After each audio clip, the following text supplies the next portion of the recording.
Welcome back to the deep dive.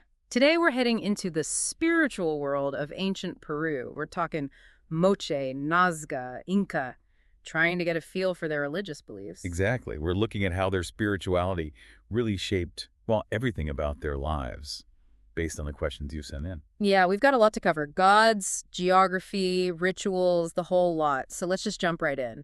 First up, their main gods.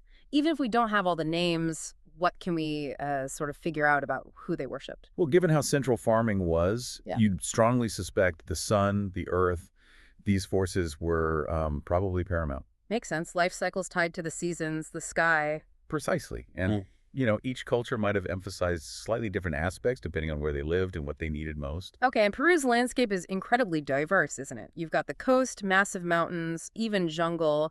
How might that have, shaped their beliefs? Did they see gods in the mountains or rivers? Oh, absolutely. It's easy to imagine how, say, the Nazca, living in such a dry area, might have seen water sources as sacred, almost like gifts from the divine. Right, and the Andes Mountains looming over everything. Yeah, those could easily be seen as powerful spiritual entities, maybe homes for the gods.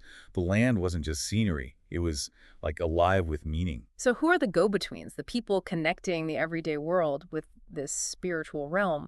What about shamans or priests? They seem to have been crucial figures. You can picture them as, well, healers, people who could read signs and omens, maybe advisors. And leading the ceremonies. Definitely. Conducting rituals.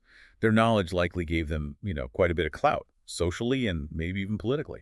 Which brings us to the ceremonies themselves. What kind of hints do we have about these events? What sort of objects are involved? We should probably imagine quite vivid gatherings, right? Marking harvests, maybe important political moments, things like that. And the artifacts, Hmm? especially Moche pottery, for instance. Ah, the ceramics, yeah. They often show these really detailed scenes. Figures in processions, mythical beings. It strongly suggests religious stories and ritual actions, more than just decoration. Got it.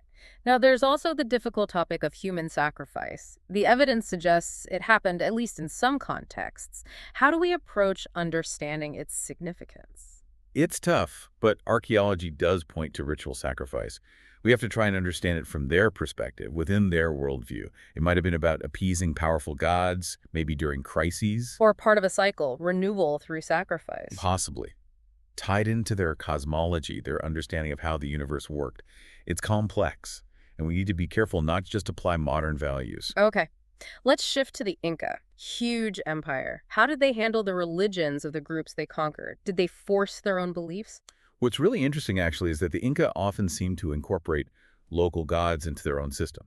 They'd bring venerated objects back to Cusco, for example. So less about suppression, more integration. Why? It could have been quite strategic, a way to build loyalty, maybe legitimize their rule by showing respect for local traditions, practical empire building, perhaps. And where did major religious activities happen? We know about big sites, right? Absolutely.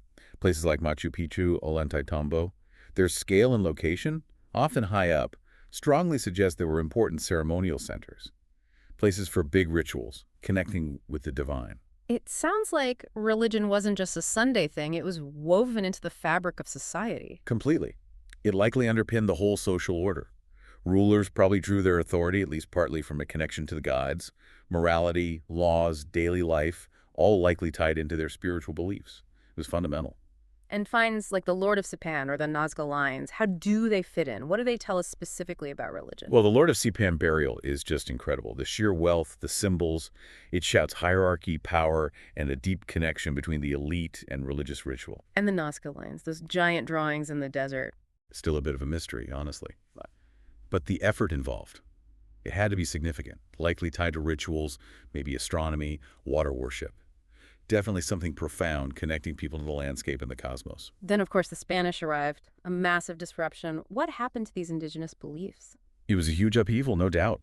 There was active suppression of indigenous religions, and Catholicism was imposed. But did everything vanish? Not entirely. You often see a blending, a syncretism, where elements of older beliefs kind of merged with Catholic practices or continued in secret. It's like a complex legacy.